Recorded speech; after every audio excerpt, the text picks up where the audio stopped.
Well, it's good that now that you only have 2 beers left because you're not going to be ordering more, are you? Probably not. Probably not. Probably won't even have time. Probably Well, won't even have hello, time. everybody. Well, hello, Good everybody. morning. Good morning. Hope everybody's having a good morning. I hope nobody's tired like my man Danny here.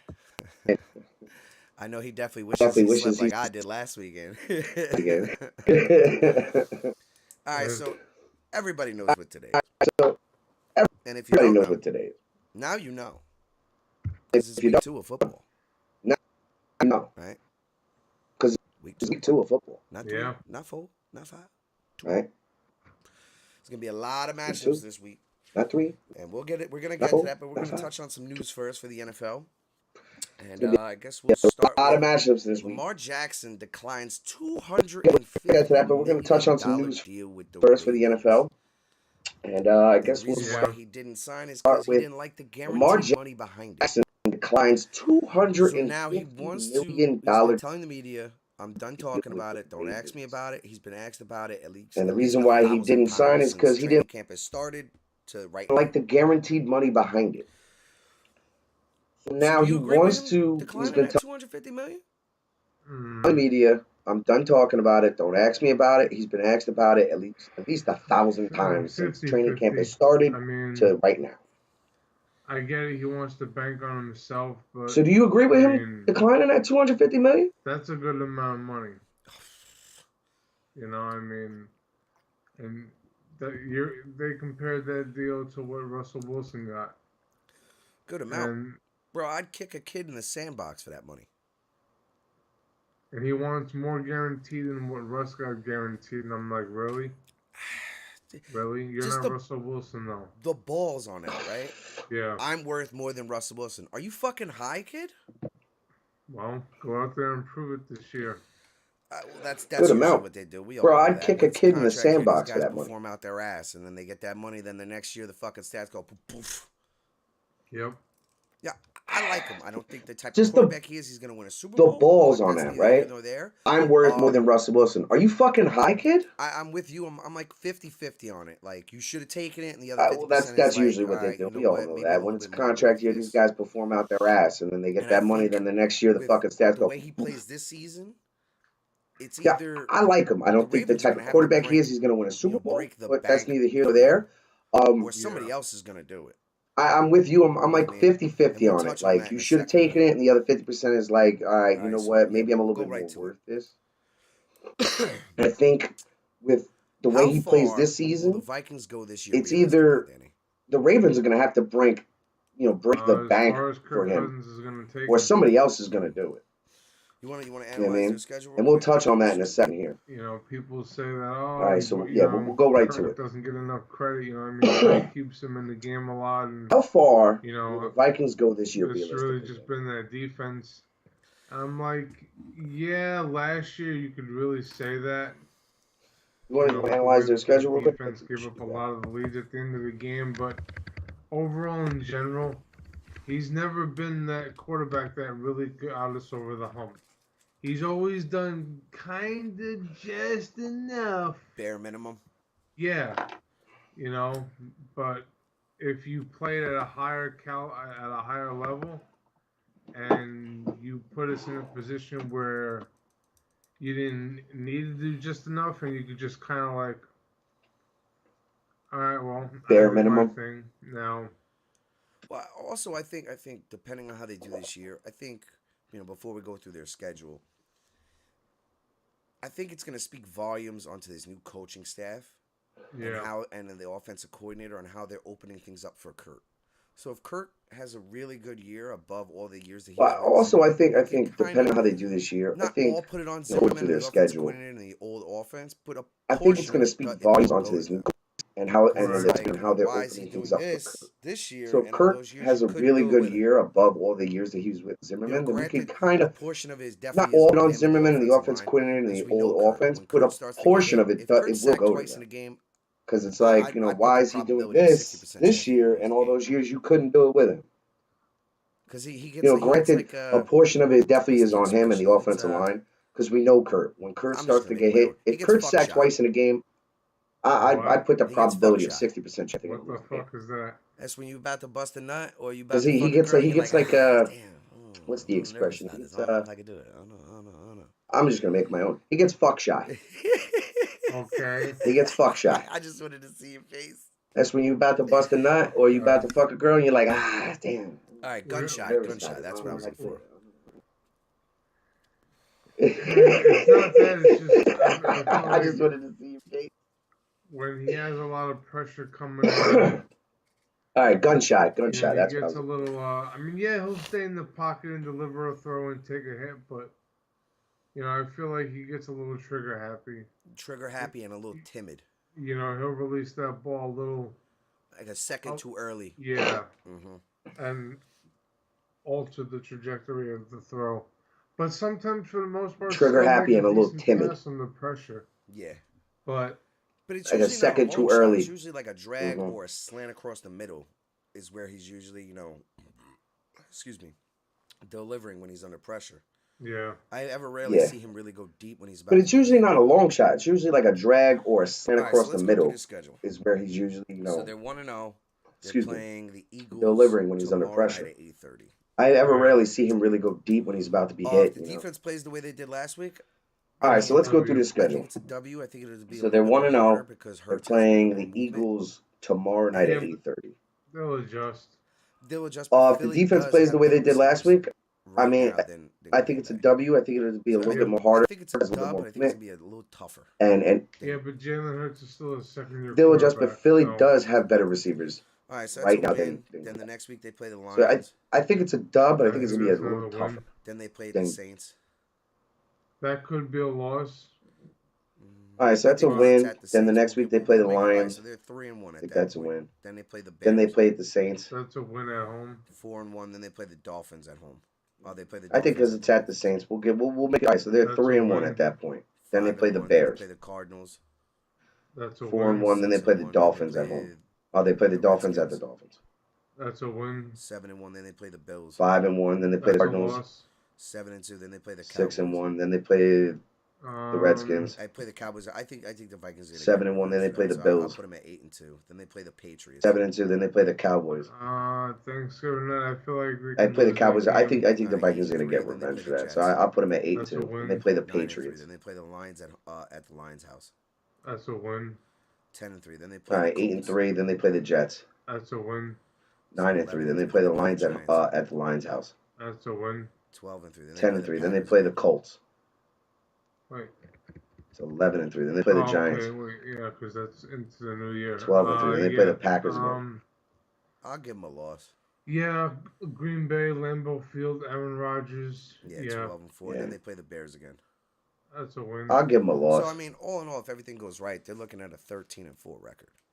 Yeah, 12-4. Then they play the Bears again. Be at least first or second, or so I mean, all in all, if everything goes right, they're looking at a 13-4 record. Well, in that division, which I think is going to be at least first or second, or at the least third place in the NFC. A healthy offensive line. I don't see Green Bay winning 13 games this year without any receivers. I really don't. I don't see it because it's going to take them a couple weeks to actually catch up. You know what I mean? Their line's got to catch up. I don't see it because it's going to take a couple weeks to actually catch up. Rodgers. You know what I mean? Their line's got to catch up with them. The receivers, then they got to get in connection with Aaron Rodgers. I mean, the only thing that's consistent right now with the Packers is the run game. Because they had to pass. Aaron Jones didn't even rush for 50 yards. Yeah, it was iffy because they had to pass. All right, what would you trust more right now from Green Bay? Aaron Rodgers throwing the ball or them running? Yeah, but who? All right, what would you trust more right now from Green Bay? Aaron Rodgers throwing the ball or them running the ball? I still fantasy-wise, I wouldn't be touching anybody on that team. I mean, I get it. Aaron Jones, yeah, he's definitely, he would definitely get a heavy workload, but I mean, right now, I agree with you. I would stay away from pretty much predominantly. I mean, right now, like I agree with you. I would stay away from. I would stay with is pretty much predominantly everybody on Green Bay, but I think the people I would stay with is probably one person. If you have AJ Dillon and you don't have any other options, it's start. No, it's two. If you have Aaron three Jones, actually. If you have AJ Dillon and you don't have any other options, it's start. If you have Aaron Jones, don't really have any other options, it's start. If you have Aaron Rodgers and you don't have a better matchup this week, lean with Aaron Rodgers. Now I understand they don't have a line. The receivers try to get connected with Aaron Rodgers without the line. Aaron Rodgers historically has owned just for that the Chicago Bears. Of the fact. So, just for that sake of the fact, I'd go with him.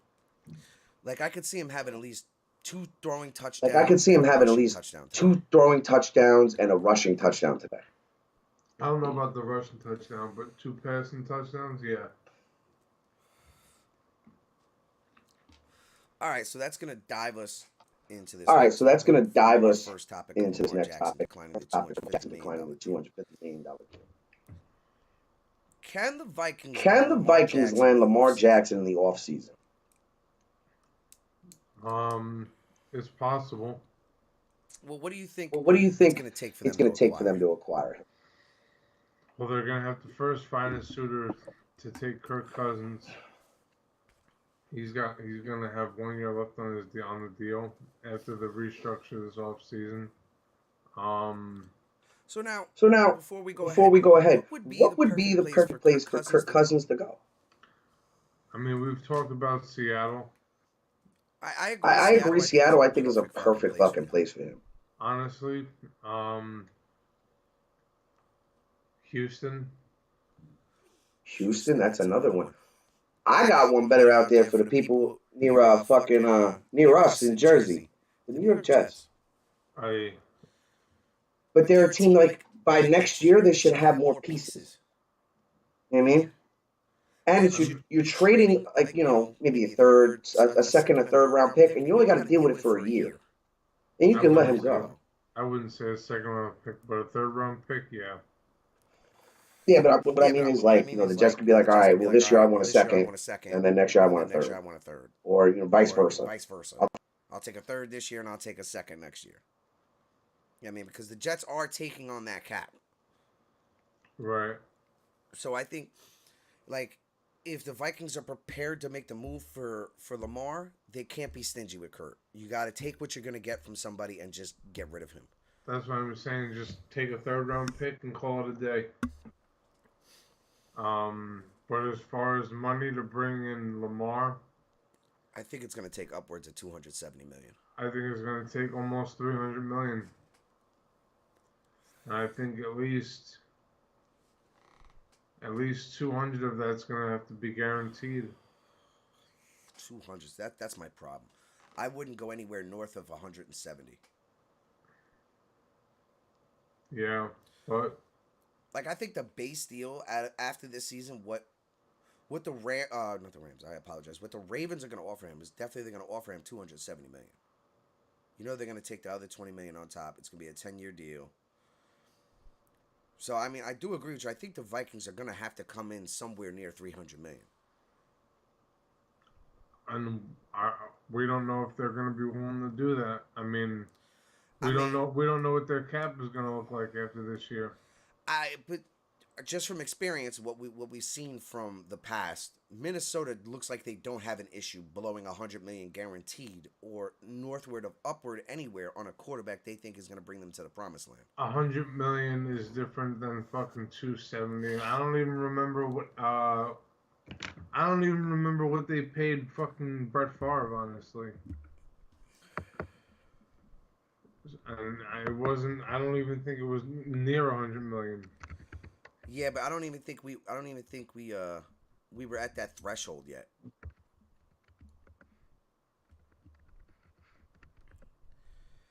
$12 million.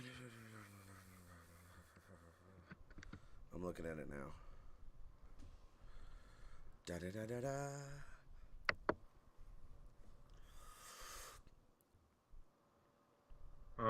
Two-year deal for $25 million. See, that's not that bad. You know what I mean? And he was aging. Right. You know what I mean? But this is, how old is Lamar? 25? 26? Mm-hmm. You know what I mean? Actually, I'll double check it because 26, I think, for sure.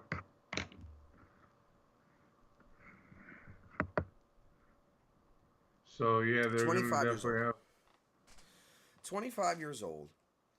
It's got to be a 10-year deal. So from 25 to 35, that's what the contract's life would be. Okay. And we're gonna do this. We're gonna do this both from both angles, from the Minnesota's view and then from Baltimore's view. You're gonna have 2 opt-outs in that contract. Yeah. This is why my problem with going 200 million guaranteed bothers me. Because this contract's not gonna go that whole 10-year life. No. Right? So you're either gonna have an opt-out after the 4th. You're gonna have an opt-out after the 4th year, and then you're gonna have an opt-out after the 7th year. So let's say now, from the Ravens' point of view, say they land him for that 270 million, 10 years, 125 million guaranteed, right? Okay. 7 years from now, he'll be 32. I think they'll walk at that point. Third this year, and I'll take a second next year. Go ahead. I mean, because the Jets are taking on. I mean, because at that point, 7 years from now, that's going to be, you know how they always structure those deals. I mean, like, look at if the Vikings are prepared to make the move for Lamar, they can't be stingy with Kirk. You got to take what you're going to get from somebody and just get rid of it. Usually after that first buyout, it starts getting real fucking heavy. Yeah, backloaded. Okay, go ahead. See you later. Now, I mean, because at that point, 7 years from now, that's going to be, you know how they always structure deals. I mean, look at majority of people from any team, look at how they structure their deals. It's very light in cap space in the beginning. Then usually after that first buyout, it starts getting real fucking heavy. At least. Okay. Are the Ravens built now to win a Super Bowl? Here's the bigger question. Like I said, we're going to do it from both angles. And how long do you think it would take? I already said after 7 years, the Ravens would probably walk away. 4 years. Yeah. So they would probably invest almost 4 years. And you gotta hope that they don't keep getting hurt every year, because every year they always have that injury bug. Are the Ravens built right now to win a Super Bowl with Lamar Jackson? So we're saying 4 years. And how long do you think it would take them? 10-year deal with a 7-year life. Now he's 4 years. Now he's. All right, so there's 4 years. And you've wasted those 4 years because your team just isn't there. Right. That injury bug with cornerback, running back, somebody, even Lamar himself last year. I mean, you're absolutely right. So we're saying 4 years. I mean, they could still win it with Kurt this 10-year deal with a 7-year lifespan. Possible. Now he's adding Lamar to that going on 30 next year, and you wasted those 4 years because that team is ready. And the best part about it is while they're ready, is Minnesota ready to win right now? Aaron's on his way out. Yeah. So you don't have to worry about. I mean, they can still win it with Kurt this year or possibly next year if they do not sign. Right. But adding Lamar to that team next year with draft picks and the staff that they have, that team is ready. Isn't going to be there much longer. The best part about it is while they're ready, he's definitely a starter in this league. Is he a Super Bowl quarterback? No. So you don't have to worry about that for the. Yeah, he can get you there. The foreseeable future after him. He can't win it for you. Right. There's a big there's a big if on Justin Fields. So Goff isn't going to be there much longer. I mean, Goff's a serviceable quarterback. He's definitely a starter in this league. Is he a Super Bowl winning quarterback? No. In terms of signing quarterbacks, no. Yeah, he can get you there. Cunningham, but he can't win it for you. We've seen that with the Rams. The Brett Favre move, the Kirk Cousin move. If we're doing, I think just because Minnesota's probability instead of possibility, what they've done with quarterbacks, as in terms of signing quarterbacks. Because Minnesota does not draft Randall Cunningham, well. Dante Culpepper, the Brett Favre, the Brett Favre move, the Kirk Cousin move. Defensive players, offensive line. If we're working off of probability instead of possibility, I would probably say that Minnesota can get it done. So yeah, I don't see why they wouldn't have a problem spending that money, but I mean, we got to see what direction the new regime wants to go in.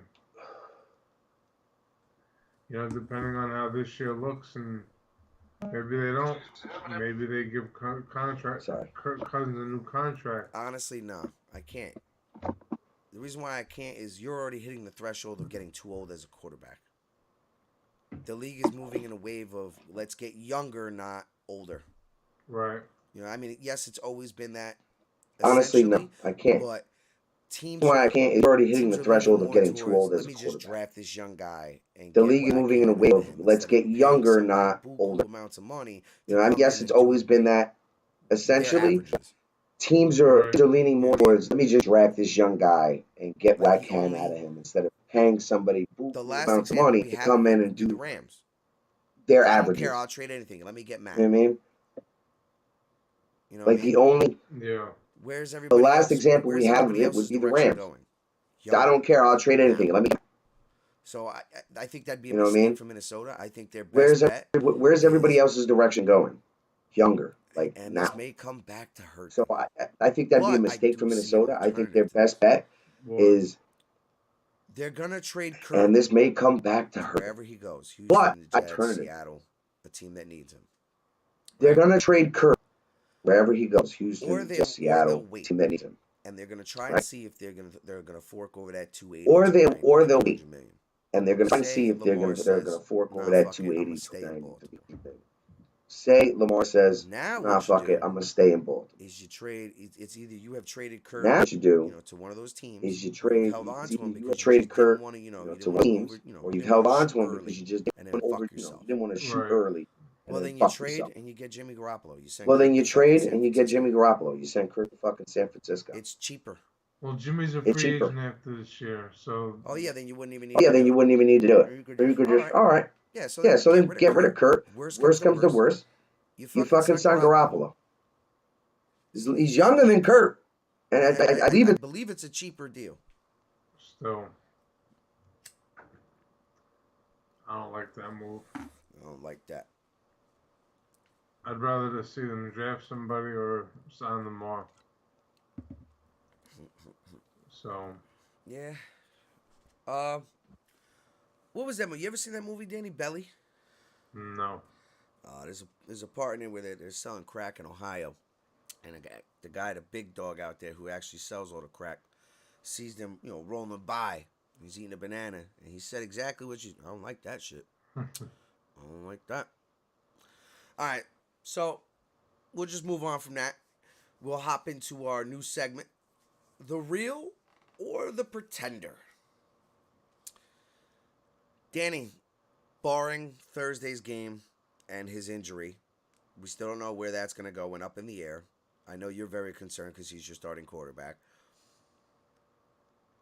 Is it real that Justin Herbert is the best quarterback in the league this year, or is that pretending? I think it's pretending a little bit. I mean, Josh Allen's the best quarterback in the NFL right now. Yes, for what he does for his team. No, it's nothing against Herbert. But I think if the Chargers were to ask Herbert, we need you to do that, I think he would. Yeah, probably. I'll give Allen. Yes, he's definitely the better runner, right? I think, as in terms of just quarterback play, actual quarterback play, Justin Herbert is. I don't give a fuck, guys. Miles ahead of everybody else in this league. Miles ahead. As in terms of his progression, his talent, his heart. I'm sorry, I was starstruck from that game last year against the fucking Raiders. Yeah. More importantly, he was another Teddy Bridgewater. Drafted very late. Not very late, but late as in terms of quarterbacks. But he was the best one there. And it proved. Tyrod goes to get a fucking cortisone shot in his ribs. They accidentally pierce his fucking lungs. And then this kid's got to go in week 1. Takes the fuck off. Yeah, but it's funny that from what I heard, Tyrod suffered a similar injury to what Herbert suffered. And that's how Herbert got his shot. And now Herbert's got almost the same kind of injury. Huh. Yeah. That's funny. Strange way how history repeats itself, right? Right. So you think it's pretending. I think it's real. I mean, I would love to say that it's real, but I just, granted not a Super Bowl, but I mean, Josh Allen's won a little bit more. Yeah, I mean, but here's where we can argue it though. Josh has had slightly better teams. Not even slightly, he's had better teams. Yeah. Now this year, Herbert finally has the team. Right. And they're going to have these core guys for the next 3 or 4 years. So there's no excuse for Herbert anymore. And this is why I'm saying, is it real or is it a pretender? I'm saying it's real because I'm banking the kid is that good. Yeah. I mean, come on. He tears the cartilage, which is, the cartilage sits in between the muscle and the rib. That tore on his left side. So on one of the ribs, the cartilage that holds his meat and muscles there tore. Late in that game, what does he do? He throws a fucking bomb all the way across the fucking middle to fucking Carter to get them at the 5. Just out of the extension of the defender. DB. Yeah, I mean? Yeah. Let alone there's not too many people in the league that could do that not hurt. Right. Hurt? And I'll be honest, I love that he stayed in the game Thursday. I love it. Yeah. Yep. All right. Check me out. Let me know what's going on with me. Let me know what's wrong, and I'm rolling. You know, there's no bleeding, no internal bleeding. Nothing's really broken. Okay, I'm going. And I was surprised that they lost that game the way they lost that game. I thought his team would have been fired up at that point. Right. Come on, it's like almost essentially like you're in war and you just watched your homie get shot in the ribs and it's like, nah, let's go. You know what I mean? That pick 6 really hurt him. Yeah, and I don't know if you want to call it another segment, but you know how we were saying, fuck you, Kevin. Fuck you, Gerald. You lazy asshole. You know he asked to be taken out of the game after that play, right? Yeah, I said he was gassed. Gassed. Yeah, he was gassed. Yeah, no, I know you were gassed because you sat down in the fucking end zone while everybody was trying to chase my man to stop him from scoring. Lack of communication, but you could. I definitely, like I said that night, I definitely put that more on the receiver. Yes. Lack of communication but just lack of effort. Like, you're not that guy, pal. Trust me, you're not that guy. I'm sorry, you're benched. If I'm coaching you, you're benched. If you were doing it for free, maybe we have an argument here. They pay you, dog. Yeah, I don't know. I don't think they have another tight end of his caliber to start. So, I mean, and Herbert's going to need all the weapons that he's going to need. Well, I think Keenan should be back next week. I expect it. You know, I mean, unless he gets suffers a real setback, I expect him starting next week against the Jaguars. The Jaguars. Great matchup for my fantasy. Yeah. All right, let's move on to the next topic. So, Danny, what will Zeke and CeeDee Lamb's production look like while Dak is out? It's going to be shit. I mean, the first couple touches last week we seen of Zeke didn't look too bad, but then what happened? He disappeared. Not that he disappeared. Oh, he fucking disappeared. I'll tell you why he disappeared. We couldn't pass a fucking drug test. We couldn't pass anything. We couldn't pass driving in the next lane. Once that happens, what are you going to do? So what's that going to mean moving forward? It's going to be the same thing. Well, it depends on matchups, but I would lean more towards still starting Zeke over CD. Yeah, definitely. Because there's no... Yeah, CD maybe he'll put up with the max 10 points 1 week until the next lane. Back. Once that happens, what are you going to do? Getting that type of, boom of points until Michael Gallup, James Robinson. It depends on matchups, but I would lean more towards still starting Zeke over CD. We have guys on the field that no one's even heard of before. Because there's no... Right. Yeah, CD maybe he'll put up the max 10 points like, a week. This guy, all right, Dak's back. Stop. But I don't see getting that type of, calm it down. of points until Yeah, Mike I think it's Robinson and these guys come I back. guess like you said, Because them guys the matchup based guard. week by week, but it's We really have guys on the field that no one's even heard of before. I it's mean, not Depends on it's the not looking defensive and good. as an NFL starter, No, you've it's been in not the league, looking let's say 3 years, and be if like, you're this guy, stuck, all right, and this is stop. what you got, You Like, come gotta on. start him. you gotta start him. And Jesus. And I bet you for the most part he was drafted high too. Well, it depends on the Well, defense he's CD, playing. yeah. No, it's not And looking good. Zeke. But if you're stuck So and To this is me, all to you me, that's got, that. I have a biased start opinion, him. so I mean, And being unbiased, Jesus. yeah, I could see him going early. I wouldn't, not too early. yeah, but coming into the season, CD, you don't yeah. expect Dak to get hurt week 1, and To me, that's you're feeling if good I have a about the biased year. opinion. You're like, yeah, So, you know what, I mean, yeah. being If I can get unbiased, Zeke in the 5th or 6th yeah, I could see him round, I'm going gonna early. take I him. wouldn't, not too early. So if you drafted him that high, you're starting him. Yeah, well, it depends on our league is 3 running backs, so it's like you're drafting him to start him. Yes, I understand that. Being unbiased, Yeah, literally well, it looking depends at on, it, our league is 3 running me backs, so personally, it's I would like avoid you're Zeke drafting him. just because I know I understand he's that. splitting carries with Being Pollard. unbiased, There I'd is avoid him no like the plague. what? literally I'd looking at avoid it, him like the plague. me personally, I would avoid just because I know he's Danny, splitting carries with you're Pollard. saying that There is drinking a water no bottle. You look like you just walked out of the plague. I'd avoid him like the Danny. plague. You saying that drinking a water bottle, you look like you just walked out of the plague. I'd avoid All him right. like the plague. So, barring that, where will Mike McCarthy, Kellen All right. Moore, and So, Ezekiel Elliott barring be that, next year? where They all will need to be Mike gone. McCarthy, Kellen Yes, Moore, but there's only Ezekiel one of Elliott them that's be going to next have a year? job next year. Yes, but there's only one of them that's going to have a job Yes. next year. There's Can you only guess? one option here. Honestly, probably There's only Pollard. one option here. What are you talking about, bro?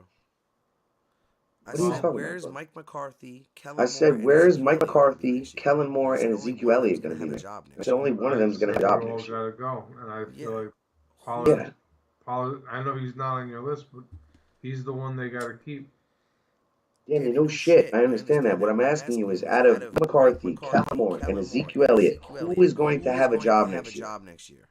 Neither one of them in Dallas. I'm not saying in Dallas. In general, who's going to be working for another team next year? It's only one guy. It's probably going to be Ezekiel Elliott. Mike McCarthy's probably going to be fucking blackballed.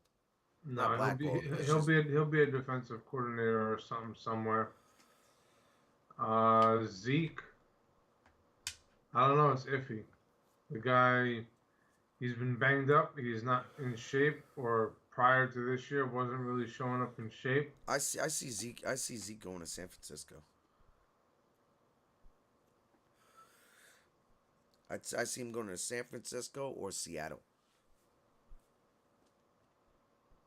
Mm. I say Seattle fits his play style if he wants to carry the ball because he thinks he's. Yeah, honestly, I think he's done. I think he's still serviceable, but he's done. His career is over. In a sense, I think he'll play 3 more years and then it's a wrap. But he had a shitty career. Yeah. No, congratulations. You played in the league. You did some special things your rookie, your second year. But after that second year, everything's been dog shit from there on in. Yep. Coming in out of shape, the injuries. It's just... This is my problem when we always talk about it with signing guys out of their rookie deal for big contracts. Because then what happens 50% of the time? You get dog shit like that. Yep. And then you're stuck with the fucker because you can't opt out. Because you signed basically a 360 deal on yourself, which you gambled. Like, literally, it's gambling. Yeah. It's 100% gambling. When there's guys out there that you can sign, they're going to give you the 110% all the fucking time. And there'll be cheaper options too. Exactly. It blows my mind. I mean, look, I'm not calling for his head as a Cowboy fan. After this year, kaputs. See ya. Hit the road, Jack. Thank you for your service. Here's a little watch. Now fuck off. Right. No, I agree. And when we drafted him, we took a shot, Danny. Think about it like this. We could have had Jalen Ramsey. That's the year that we took Zeke. We could have had Jalen Ramsey, possibly with Trayvon Diggs and Micah Parsons. Imagine that. I'd fucking take that all day because Jalen Ramsey plays every game. Who wouldn't take that all day? Obviously, the Cowboys. So. Well, theoretically, right now, who wouldn't take that all day? Exactly. You're absolutely right. You're absolutely right. I mean, when you paint that picture, that's like. You've seen how they've developed, so. I don't even know if you could say Micah Parsons developed. He just arrived. Yeah. There's definitely things he's got to work on, but like my man's arrived. He's like, hey guys, I'm here. I've been here the whole time. I was like, when the fuck did you get here? I've been here. I was here before you even knew. All right. I guess we shall just jump right into the fantasy. Oh, no. We'll start out with our picks for this week. All right. So I lost game 1. I took the Chargers. Me too. Me too. That's an L. All right. So who'd you take for game 2? Carolina versus New York Giants. I took the Panthers. You took the Panthers? I'm surprised. I thought you were gonna jump on the Giants. No, I mean I said it's real. I said there's a probability that they can win 8 games, but I'm not jumping on their back. They still suck ass. All right. I took Carolina as well. Who'd you take for game 3? New England versus Pittsburgh. I took the Steelers. The Steelers. Yep. I took New England, so that's a difference right there. I'll just mark it. All right. I took Tampa versus New Orleans for game 4. I took the Saints. Really? Actually, I'm not surprised. They always play Tom really good. But and I'm not a Tom Brady fan, so I mean I'm generally gonna go up against him unless it's an obvious matchup like Tampa Bay versus Jacksonville. Yeah, but I agree that New Orleans has always played Tampa really well, and they play against Tom Brady really well. But there's a new coaching staff. Sean Payton's not there no more, so that's what makes me weary of it. And I'm sorry. I've had bad experiences in the past betting against Sir Thomas, and I'm not doing it again. So I'll take fucking Tampa. Who you got for game 5? I took the Browns. I took the Brownies as well. All right. Number 6, Miami versus Baltimore. I took Baltimore. I took Miami. Of course you did. You're still on that bandwagon. Whoa. What's the problem here? Like you with the Giants. I mean, What about me with the Giants? no, I was thinking of a different team, but the Dolphins are the team that you're really high about. Oh, yeah, with that lineup. I don't see it. Well, all right. Will you see it if they beat Baltimore this week? No. So what's it gonna take? I don't know. But I don't know. I think maybe a playoff berth to feel better at least. All right, about what's there and what could be. All right, okay. All right, I respect it. All right, game 7, Indianapolis versus Jacksonville. I took Indianapolis. Me too. Coming off that tie, I think they're gonna need this win. But I will say, depending on how many points Jacksonville's getting, I mean, I could check right now. I'll still take Matt Ryan and the Colts. Well, you could player parlay it, multi-game parlay, right? And then you just take an alternate what is it? You just take an alternate point spread. I would take Jacksonville +7. I think Jacksonville is going to be close. I think Indianapolis pulls it out, but I think Jacksonville is going to fight. We're going to see a lot of competition from Jacksonville this year. Yeah. I was high on them last year. I'm still high on them this year. I think they still need a number 1. I don't think technically they have a number 1 wide receiver. No, Christian. I mean, Yeah, they gave a lot of money to Kirk, but I mean, he's not a bona fide one. And they have Marvin Jones. Yeah. I agree. All right. Game 8. Who'd you take, Danny? Washington versus Detroit. Redskins. Let's see, that was the other team. Yeah. Yeah, Detroit. Because you're super high on them. Yeah. No, I don't see it. Look, I'm not expecting I said a sneaky one to get into the playoffs would be Detroit or to steal the division if this was before the season started. So before we got to look.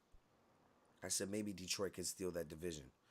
Just looking at on all the lineups on paper and if everything goes kind of shitty for everybody else. Because I watched them compete. They do compete. As you've seen last week versus Philly, they got started a little too late. That's got to get fixed. But they have the coaching staff to do it. And they have a good lineup. As you've seen last night, Danny, in Madden. Yeah. Well, I mean, you were playing with the goddamn Jets. All right, so I took Detroit. So that's a difference. Miami and Detroit. All right. Game 9. Who'd you take? Seattle versus Niners. Niners. Really? Mm-hmm. After what Seattle did last week to Denver? Yep. I took Seattle. I'm not high. He looked good, but I'm not high on Geno. No, I understand. I'm not high on Geno either. And the Niners have a better defense. Yeah, I don't know. All right, who do you think's better, Justin Fields or Geno Smith? Right now. I think Geno is. Just because he's ahead mentally. He's ahead mentally. So, Trey Lance going up against Seattle's defense. Is Trey Lance Russell Westbrook? No, but... I'm sorry. I think Seattle's going to pin their ears back and fuck boy up. Maybe. I don't know. I like that matchup, though. All right, so I took Seattle. All right, game 10. Houston versus Denver. I took Denver. I took Denver as well, but that's my upset of the week right there. Yeah, for sure. Houston beating Denver. I mean, mm-hmm. We were thinking the upset of the week would have been last week is Seattle versus Denver. But in the fashion that Seattle won, it really wasn't that much of an upset. No. You know what I mean? So I think the upset of last week was that Pittsburgh fucking game. Pittsburgh and fucking Bengals. Or the Giants and Tennessee game. Yeah, that was the upset of the week. I agree. I didn't expect the Giants coming back from being down 13 at the half to... I'm not saying in Dallas. And win that game. Yeah, but in general, not who's going to be working for the Giants? It is right now. Yeah, next year. Yeah, It's only one guy. It's probably going to be Ezekiel Elliott. Mike McCarthy's probably going to be 100% point. Blackballed. 13. Not blackballed. It's just stretch. I mean, 13 for the Cowboys this week is going to be a motherfucking stretch. Yeah, and to contain Derrick Henry to 89 rushing yards, yeah. Yeah, 13 is not a lot. That's understandable. Understandable. Like 100%. I took the Raiders. I took that 13 Raiders. Giants. That's a stretch. All right. I mean, the Cowboys versus this week Dallas. Cincinnati. All right. Arizona versus Vegas Raiders. I took that Raiders. All right. Cincinnati versus Dallas. But I'm ready for today, so I'm gonna fuck that. I'm gonna go with Dallas for the upset of the week. They win it by 3. Joe Burrow still. I have circled Cincinnati. Slump, or junior year slump. So I'm gonna. So they win by Dallas. 3. Joe Burrow still continues to struggle, slump, or junior year slump. All right, the 8 o'clock game, Danny. You forgot the one. You forgot one more. Falcons Rams. All right, the 8 o'clock game, Danny. Yep. I don't have that here. Yeah, okay. I'll take Rams. Oh, I don't have Rams it. Too. I'll Rams rebound from last week's debacle in Buffalo. I mean, at home. I think they rebound pretty well too. Yeah, favorable matchup against Atlanta. Mm-hmm. Easy dub. Oh yeah, should be. Chicago versus Green Bay. I got Chicago. Ooh. Wow. I think until at least week 4. No, but at least until Green Bay's offensive line is fully healthy, Green Bay is still going to have issues. All right, I took Green Bay. I think Aaron Rodgers owns Chicago. In the in the past he has, but it's a new year this year. A whole new year. Fucking hiccups, goddamn. All right, Tennessee versus Buffalo. Buffalo. Yeah, I got Buffalo. All righty. Danny's game of the week. Minnesota at Philly. Minnesota. I took Minnesota, yeah. Barring anything drastic, yeah. Not drastic, but like if Minnesota could do what they did last week to Green Bay, it's gonna be a long day for Green Bay. Green Bay out Philly. I got a feeling that they're gonna. I feel like they're gonna have a good game plan for Hurts. Yeah, he's gonna do his thing and look pretty good, but I mean, I feel like they're gonna be playing from behind right off the jump. So. All right. So the next segment is waiver wire versus trade block. Now, I just wanted to touch on this for a little bit, guys. You're going to see more value out of your waiver wire if you're paying attention and you're swapping guys in and out than you would in the trade block. Yes, the trade block is more sexy and appealing, like me and Danny here, ourselves, very sexy and appealing. But you're not going to get what you it's like it's a give and take. Not even a give and take. It's like a reference for your version. You put this pussy up on a pedestal. You mean it's not that great. It's not. You're gonna get more production out of your waiver wire than you will your trade block. Unless you're trading with somebody who's absolutely fucking stupid. I mean, and is giving away the house. Depends on what time of the year it is. Are you making a trade for somebody week 2, 3, or 4? Or are you making a trade for somebody week 6, 7, or 8 for that late playoff push?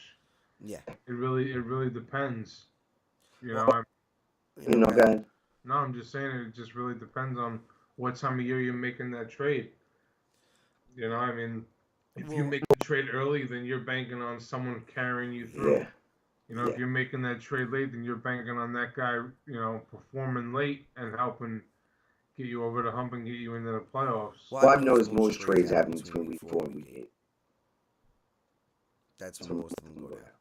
Right. Then people realistically have an idea where their lineup is, and if they have a shot, where they need to do, like where they need to go, and what they need to do.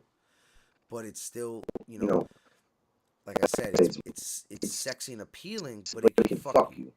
The waiver wire, it's more of a gamble, but its payoff is better, and I think it's better off more consistently. And it doesn't cost you as much. So it's like I'll put it in a sense like this: with trading, it's like you're betting $100 to win $100, right? So if you lose, you're out $100. If you win, you get money back. Right. The waiver wire, it's like betting $5 to win $50. I feel like the waiver wire is definitely something that's better and more productive early in the year.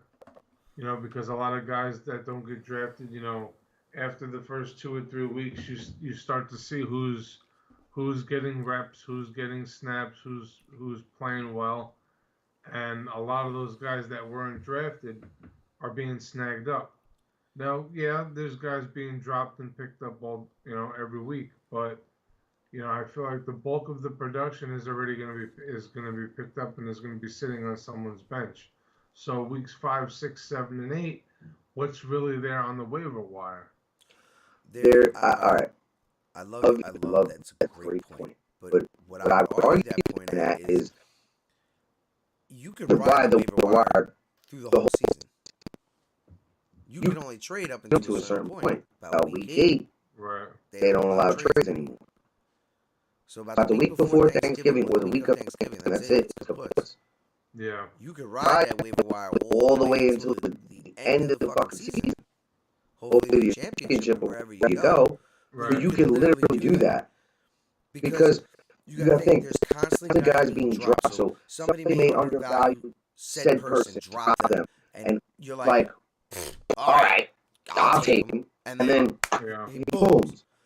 Like I said, it's like putting $5 down with 50. If you lose, you only lose $5 for that week.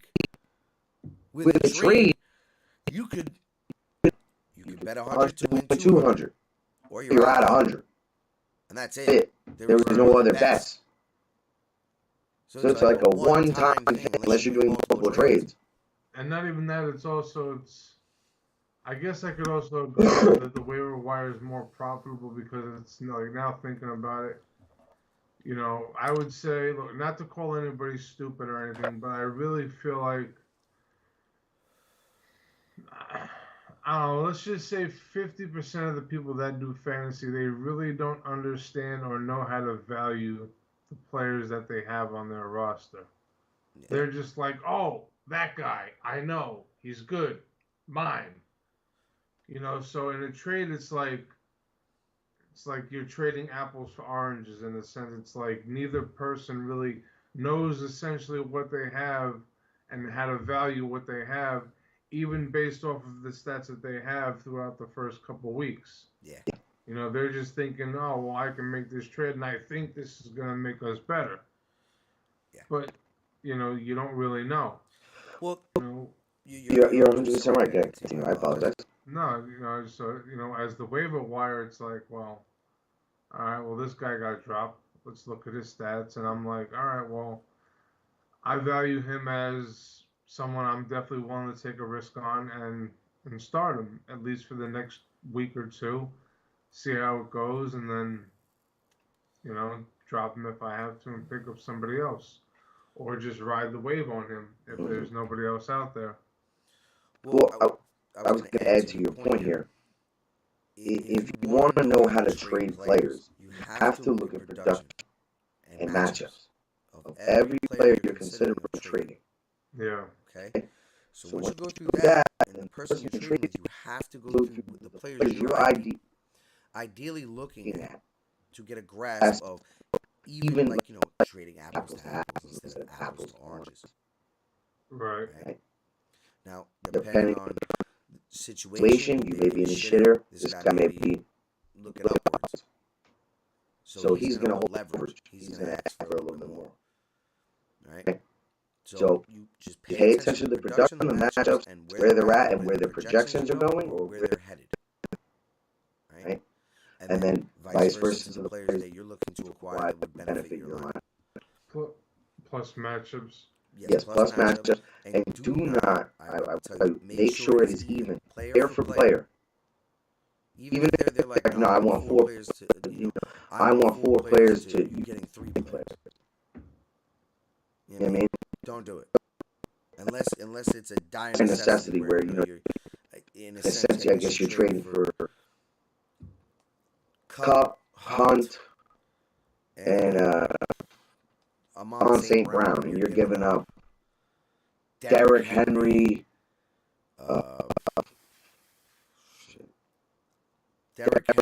Chris Godwin, DeAndre Hopkins, and Michael Carter. No, right now that's just not the right deal. Because Hopkins is going to be a big piece when he comes back. You could ride him up into where you want to go. He should. I think he'll pick up where he left off last year. I mean, barring the suspension, he's arguably the number one wide receiver in the league. Yeah. You know, and Derrick Henry, last week one, he's going to have a big year. He has a big year every year. It's not worth it. Right. I mean, that's just an example off the top of my head I was giving you guys.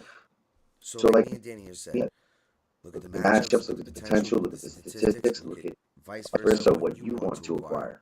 All right. Now, if you're not willing to make any deals and you're comfortable with your lineup, pay attention to that waiver wire week in and week out. Now, a person I see out there on the waiver wire right now would be Robbie Anderson. Yeah. Right. What's his name? Carter from the Chargers. He's out there. DeAndre Carter, yeah. Yeah, DeAndre Carter, he's out there. You know, you can pick him up and hold him for a week or two. You know what I mean? If Keenan Allen gets back, as you see when Keenan Allen was in there, Deontay Carter was getting a lot of passes to him because he was wide open. So, but Robbie Anderson, he had a big week last week. There's a lot of guys on the waiver wire. Devin Duvernay, or whatever his name is. Duvernay. Yeah, from Baltimore. Yeah. It's a viable option. I mean, running backs, there wasn't too many options out there, but Rex Burkhead could be an option for somebody. 100%. I mean, at least moving forward, it seems like he's going to get the bulk of the touches for Houston. You know, despite what Lovie Smith says, they're going to ride the hot hand. Most teams do.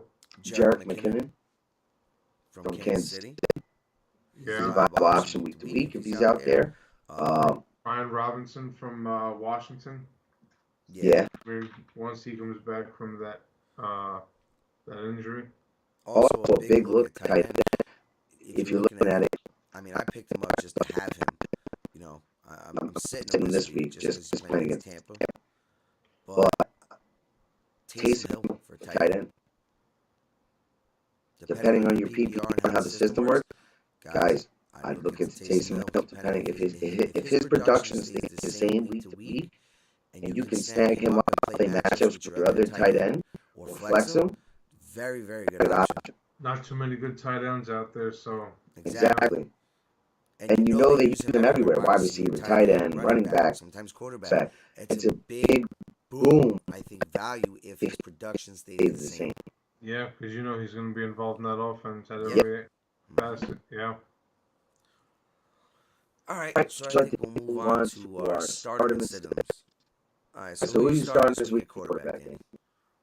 Matt Ryan at Jackson, going up against Jacksonville. Nice. Baker Mayfield going up against the Giants, and Carson Wentz going up against the Lions. I mean, I know this stock is not too high on Carson, but I mean, I'm gonna try to ride the wave on him until he falters. You know, and it's still early, so we don't know what Detroit's really gonna look like. And if your options really aren't any better, then go for it. Yeah. All right, so I have Josh Allen going against Tennessee. I mean, Daniel Jones when he did Tennessee last week. Josh Allen's going to do that and way more. Yeah. Russell Wilson going against Houston. Yeah, that's obvious, yeah. Yeah. And then Joe Burrow at the Cowboys. Yeah. I think he's going to get a lot more possessions because the Cowboys aren't going to be able to move the ball. Right. So more time with the ball in his hands. Just need more points. Yep. I don't think he's gonna really continue to throw. He can throw 4 turnovers again. Maybe he'll throw one. Maybe a fumble. That's about it. So I think that's a big up for him. Yeah, he'll straighten up. All right, and who are you sitting at? Quarterback.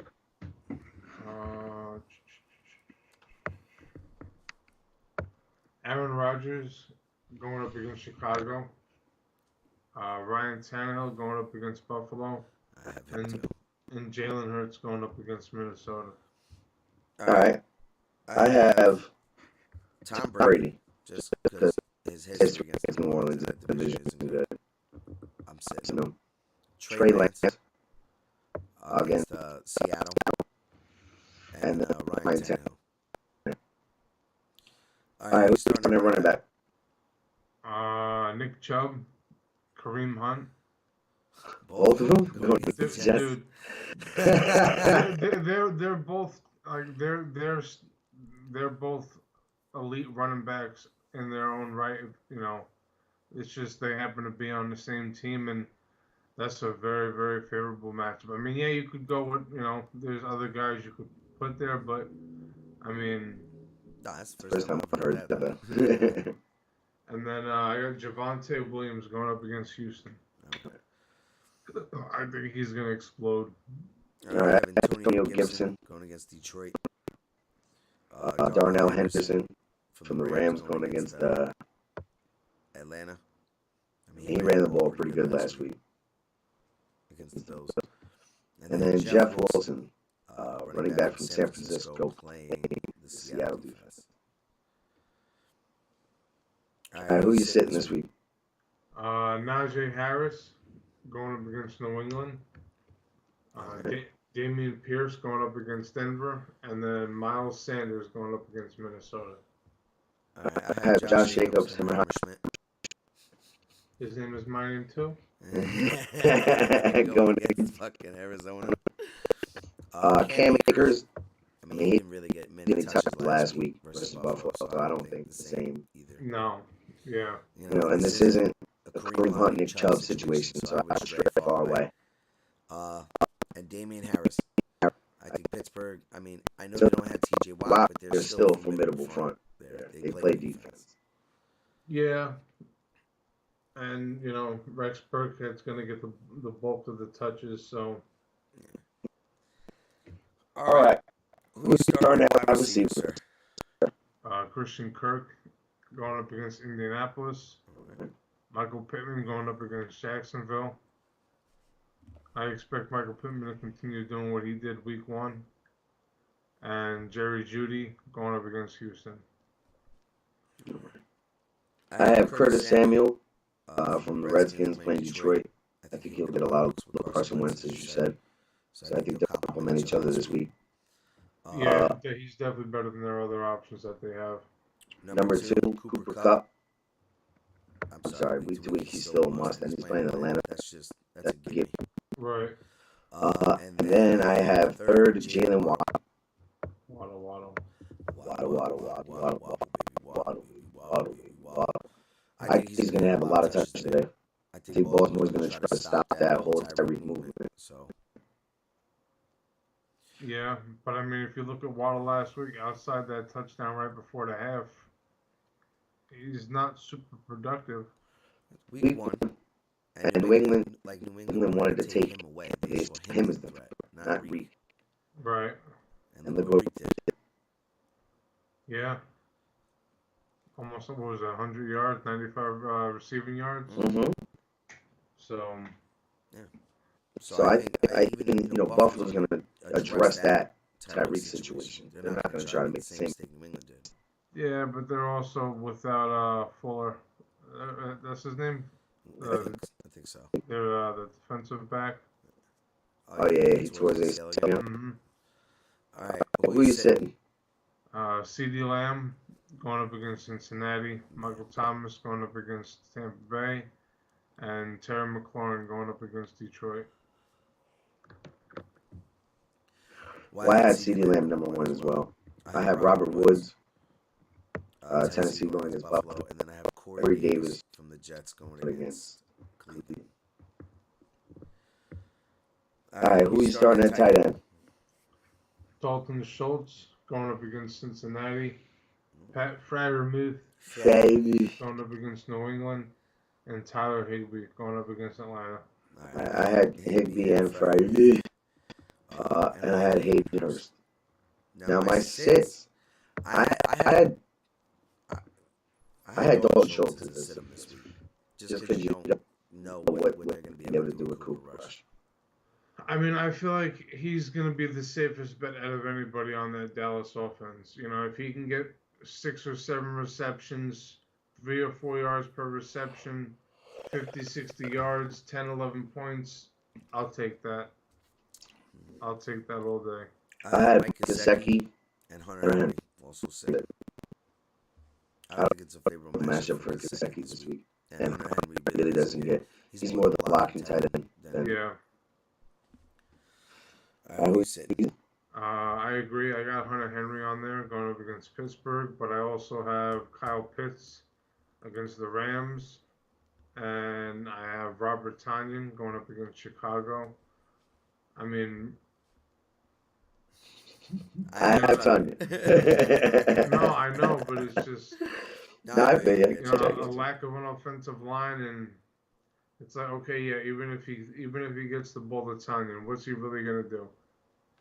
Yeah. I mean, at most, 5, 6 receptions, 60, 70 yards, 11, 12 points. I mean, yeah, you'll take it, obviously. I mean, there's not too many tight end options out there, but I mean he's not gonna be a Travis Kelce exploding for 8 receptions, 100 yards, and a touchdown. Yeah. That's not happening. Nah, but like there's matchups for For me. me, Like Chicago, they play really good on the back end. So I think Tunyon's going to be a bigger part of that. Now, we thought Green Bay was going to address Justin Jefferson last week. Yeah, I mean, they couldn't do that. So I figured there'd be more opportunities for Tunyon, especially with Minnesota being able to cover everybody. Right. All right, now who we starting on defense, then? Browns at the Jets. Mm-hmm. Rams at Atlanta. Okay. And the Broncos going up against Houston. I got the Browns versus the Jets. I got Denver versus Houston, and I have the Bengals versus the Cowboys. All right, who you sitting? New Orleans going up against Tampa Bay. Baltimore going up against Miami. And Dallas going up against Cincinnati. All right, so I had Dallas. I had the Dolphins, and then I have Chicago. Dolphins playing the Ravens. Not a good look, just because of Lamar Jackson. And Chicago because Green Bay could explode it anymore. Yeah. I mean, not having the receivers, but yeah, I mean, it's Aaron Rodgers. Mm-hmm. All right, I'm starting at kicker. Graham Gano, Riley Patterson, and Ryan Sucka. I'm going to start either Brandon McManus going up against Houston, Cade York going up against the Jets, because, I mean, he put up 16 points last week. Mm-hmm. So, I mean, going up against that Jets defense could be in a lot of positions for a lot of extra points and a lot of field goals. Yeah. And then Will Lutz going up against Tampa Bay. It's a divisional matchup. I don't expect a lot of points to be put on the board, so whatever is going to be on the board is probably going to come down to some late game kick field goals. So, and they're indoors this week. All right. So who are you sitting? Randy Bullock. Randy Bullock. Just because you missed that field goal last week. Like, how? Daniel Carson's, I don't like even though they lost by 5, I don't like the way that Raiders offense looks. All right. They're going up against Arizona, and Jake Elliott going up against Minnesota. I have Jake Elliott as well. Eddie Pinero and Nick Folk. I don't even know what teams they play for. I forget. I don't really fuck about kickers. I think Nick Folk was still in New England. All right, New England. Yeah, kickers really don't matter to me, guys. That's literally you just look at the matchup and just pick a guy. No, but I mean, you still want a guy that's potentially going to give you at least 10 points. Yeah, but like you would figuratively look at the all right. I think a good kicker this week, right off the top of my head, I don't even know who he is. The Miami kicker. I think Baltimore's going to stop them in the red zone a couple of times where they're going to have to hit field goals. Oh, the Asian guy, Cheng Yi Cho or whatever? Yeah, and also Young Ho Koo. Well, yeah, that's the guy I was talking about. Yeah, in Atlanta. That'd be a favorable matchup. Oh, he's in Atlanta? Okay. Yeah, I mean, that's what I do with kickers. I mean, I'm starting Jake Elliott this week because I think Minnesota's going to be able to keep him out of the fucking red zone. Not per se the red zone, but out of the end zone. Right. No, I feel you.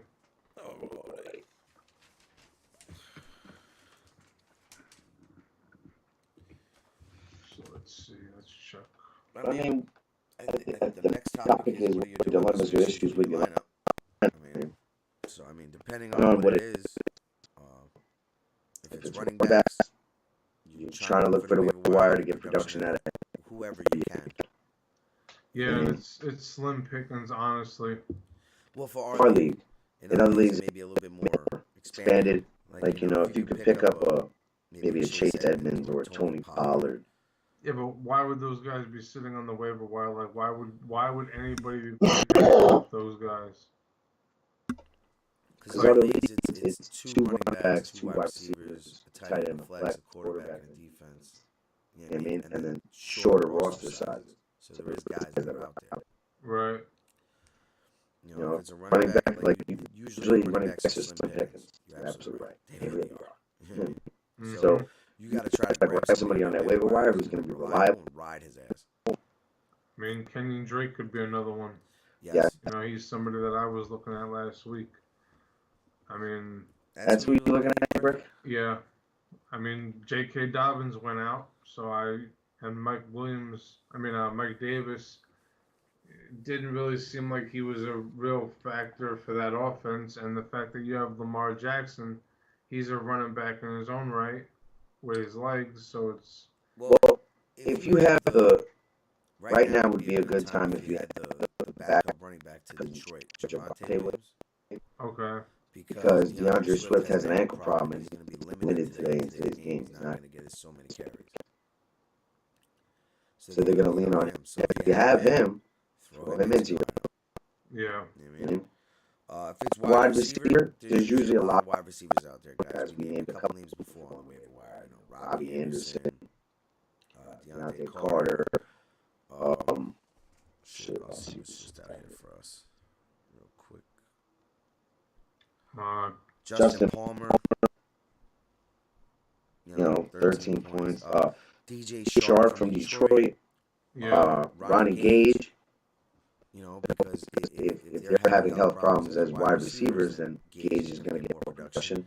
I even heard he was banged up this week too. I heard he didn't really practice too much. A lot of players in that Tampa Bay did not practice. Yeah, so that's going to be an interesting match. I mean, Mike Evans is a go for today.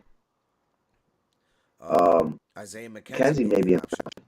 Sterling Shepard if he's out there. If the Giants are actually productive and throw the ball. Right. I've been saying it for years. Sterling Shepard is the best wide receiver on that team. Even when they had other players besides Kenny Galladay. Right. Zay Jones from Jacksonville.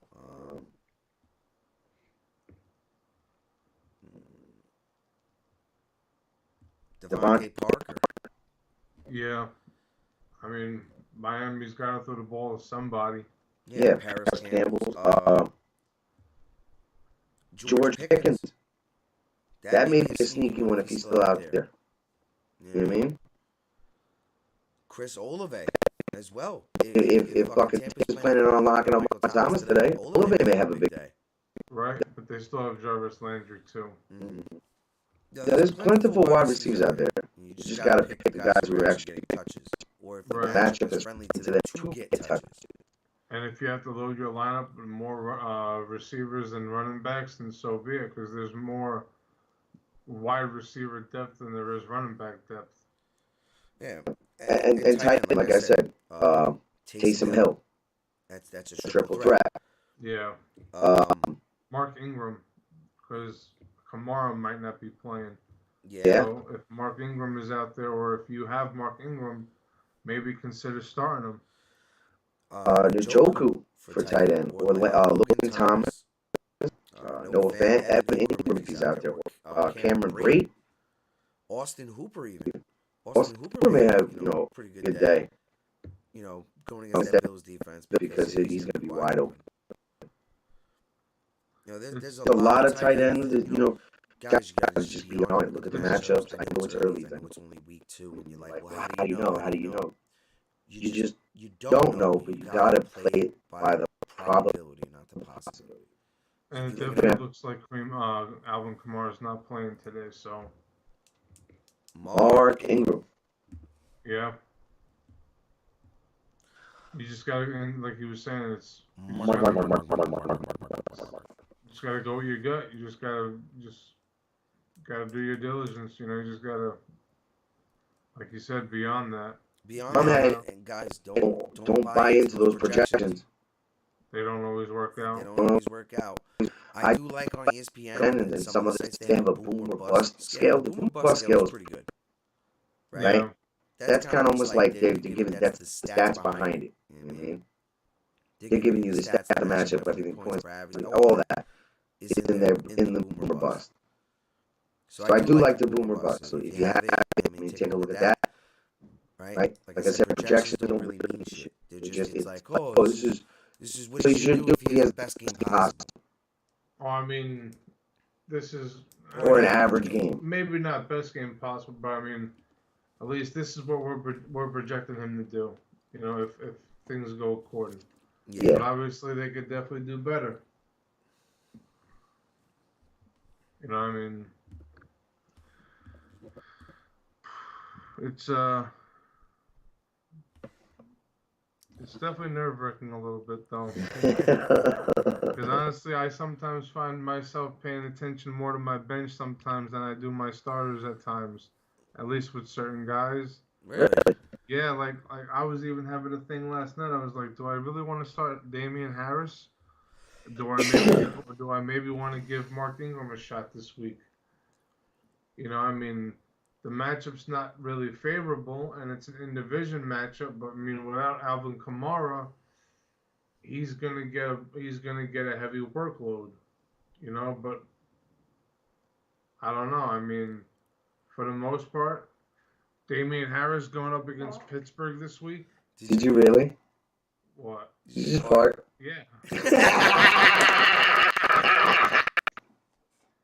You know, and going up against the Pittsburgh defense that's now going to be without T.J. Watt. Now they're both looking like favorable matchups, so it's like, who do you go with? Well, I think what makes the bench so tempting to look at is those projections. Yeah. That's what kind of like talks you into it. Like, well, I mean, he's projected like 27. This guy's only projected 22. Like, I don't know. You also got to look at your opponent's rank, like for that week. So, like, for instance, I have Antonio Gibson, right? He's playing Detroit. Detroit's 27th ranked against the run. That's a favorable matchup. Yeah. Now, does that mean that Washington's going to run fucking Detroit out of the building? No, it doesn't. Anything can happen. Fucking Detroit can go 21-0, right? And now Washington has to throw the ball, which takes away from Antonio Gibson. Yeah. So just look at the matchups and do the smart thing, do your due diligence, like we always say, we preach. Shit may not work out, shit may work out. But at least you know you're making the best decisions possible. Now, there's always going to be mistakes with a guy on your bench, you know, that's going to outscore somebody on your starting lineup. Right. It's only week one, guys. That passed. Don't take it so to heart. It's week two. Don't take it to heart. You know, by week four, if you're still making the same mistakes, then start taking it to heart. You're fucking up. You know, like with the Mark Ingram thing, you know, you got to look, you know, moving forward. The matchup is not so favorable today, and it's not so favorable moving forward. But also, you got to think, all right, well, if I don't start him this week and he puts up 17 points, that's 17 points I don't have. But then you got to take into account next week, Alvin Kamara. Most likely, he's going to be healthy and ready to go. So it's kind of just like, right now, it's just a 1 week deal type of thing. You know, so it's, you know, and, you know, and it's also where you drafted these guys. You know, I drafted Ingram to be a backup in the event someone gets hurt. Yeah. I mean, do I want to start him if someone gets hurt and Kamara's starting? Not really, but obviously has to get filled into the slot. Yeah. You know, and I drafted Damian Harris to be my third running back. You know, because I drafted Nick Chubb and Joe Mixon as my two-headed monster. So, you know, I'm fine with that. You know, if I get 10, 11 points out of him, but if I can get at least 60, 50, 60 combined out of Chubb and Mixon every week, I'm good with that. Yeah. You can live with it. Mm-hmm. All right. So I guess that does it for the, you know, your dilemmas or issues. You know, if you guys have questions, you guys know, you see the links, you can tweet tweet us, and we'll get back to you. All right, Danny. So what are you looking forward for this Sunday in 27 minutes? Well, as far as matchups go, yeah.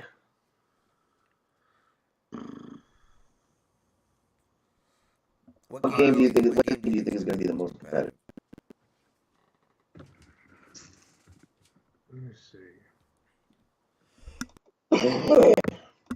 Um,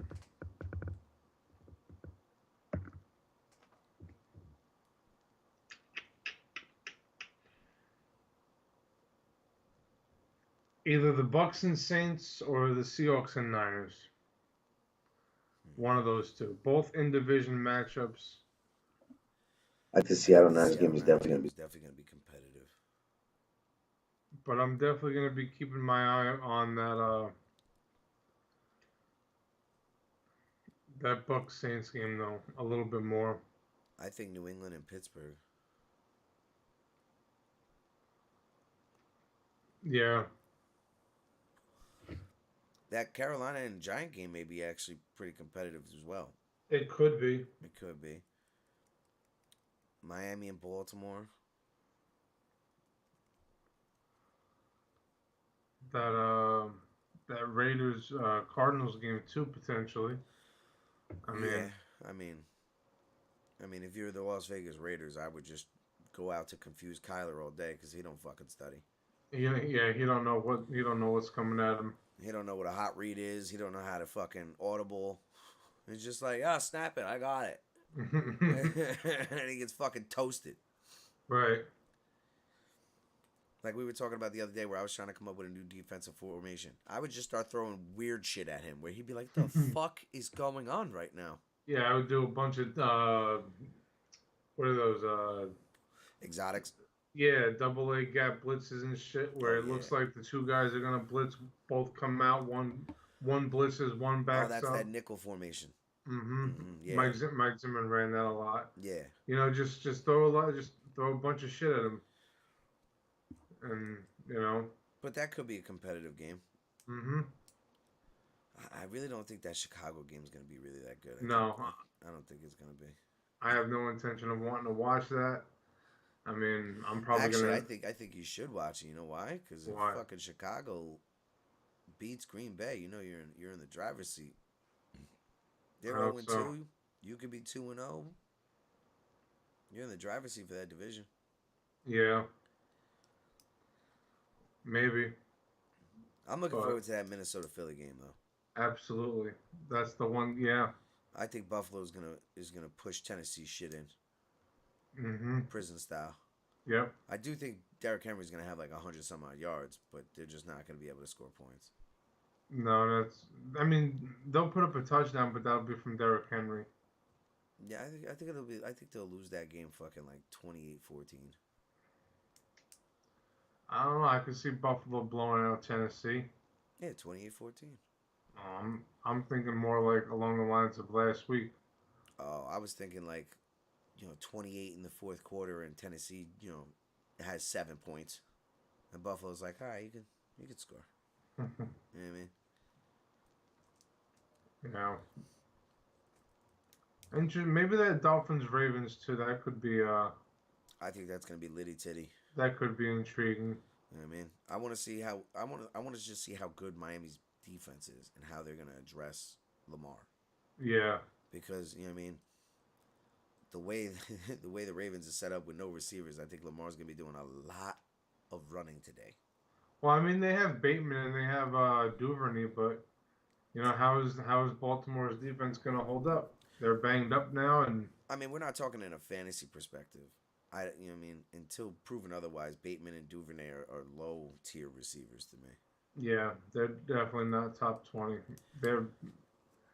Bateman is probably the only one that's top 30, but that's back end 28, 29. Yeah, I mean now fantasy, maybe you want to start them at low end, wide receiver 2 or flex. Flex more likely, depending if you buys and how thin they are for the weeks coming. Right. You know what I mean? And his production.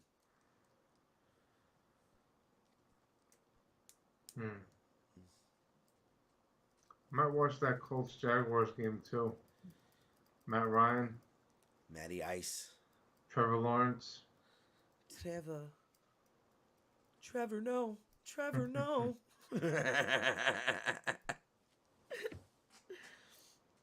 I mean, he looked pretty good last week. Yeah, I mean, he has some weapons now. He has a formidable defense and a pretty good line, to protect him. And he's a mobile kid. He'll. Yeah.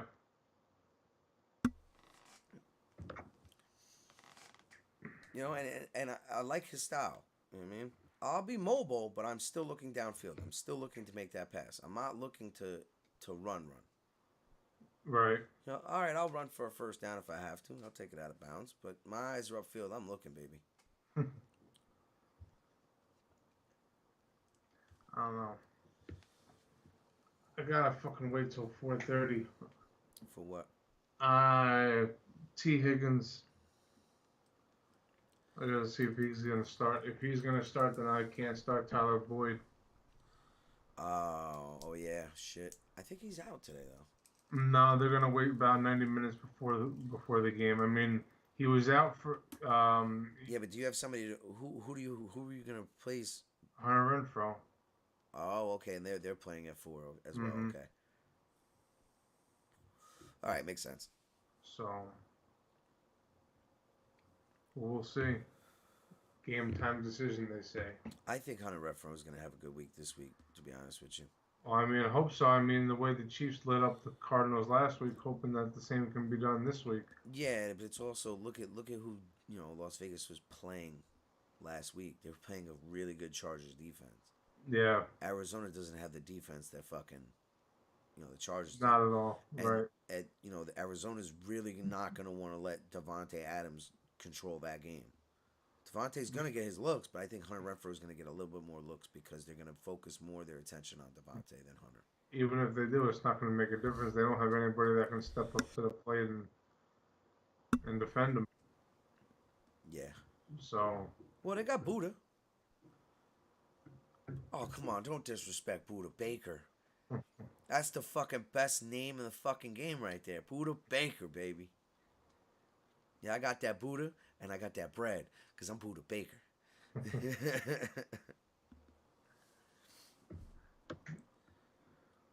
Yeah, I don't know.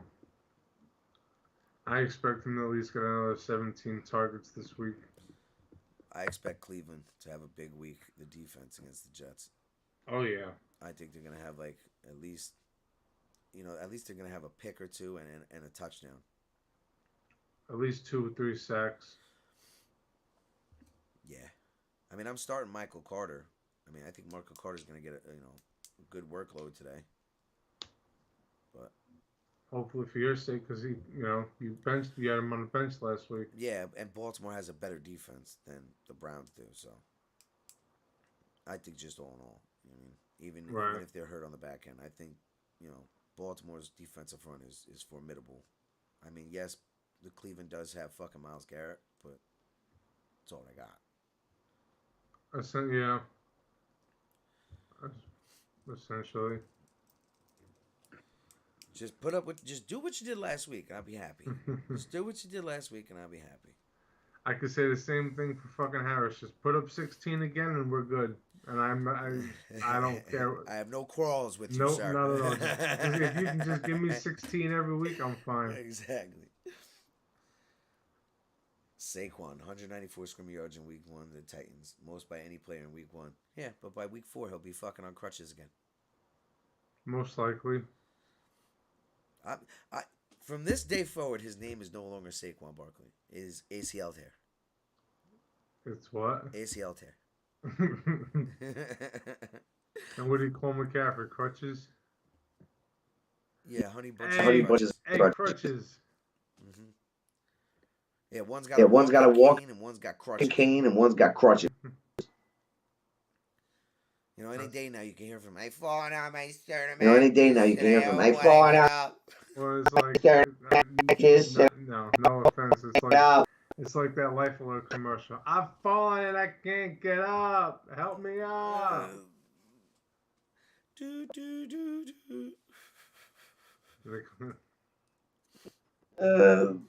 That's fucking funny. Yeah. I mean, if they stay healthy, good for them. You know what I mean? Just the only thing they're consistent at is getting hurt. So until they change that, it's what I will believe. If they stay healthy, good for them. Yeah. You know what I mean? Just like, for example, AJ Green. Every year I drafted him. So consistent at can't play for 2 weeks. getting dude, slap some Vaseline on that. So until they change that, bro. Wrap it up I with a fucking would believe. an So, ace bandage, with Vaseline. Vaseline. Yeah. So like for example, the ace bandage. Like, every turf year I toe draft is him. like the skin on the bottom of your foot comes off. Well, I Oh, play for 2 weeks. So you Dude, gotta like slap put some Andy and Vaseline on that and bitch. then, like Let's go, a bro. nice soft sock or whatever, some cotton on it, and then Yeah. wrap it in a sock and then tape it and then. With Vaseline. even that still sounds a little Yeah. painful. So like I've done it.